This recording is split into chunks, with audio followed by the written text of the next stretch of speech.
Söküntülərin getdiyi Bayır şəhərdə sakinlər deyirlər ki, bəzi evlər əşya qarışıq, sahibi evdən çıxan kimi tələm-tələsik alqı-satqı olmadan sökülür. Çıxın mənim evimdən! Görün mənim evim dağda kim əmr veribdir? Söküntü ərazisində görürsən qazı belə söküblər, qazla buraxılıb, öz-özünə gedir burada, göyə gedir.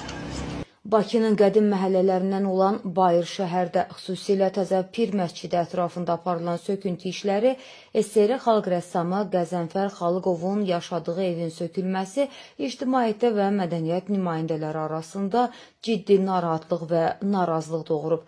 Sakinlər və müstəqil memarlar bu söküntülərin şəhərin tarixi yaddaşına böyük zərbə vurduğunu bildirirlər.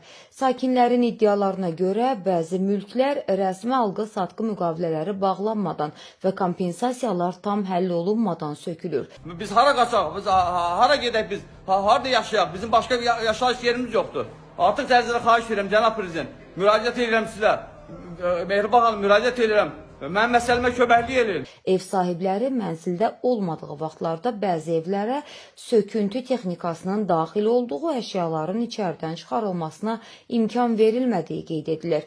Sakinlər mülkiyyət hüquqlarının pozulduğunu və tarixi evlərindən məcburi şəkildə çıxarıldıqlarını vurğulayırlar.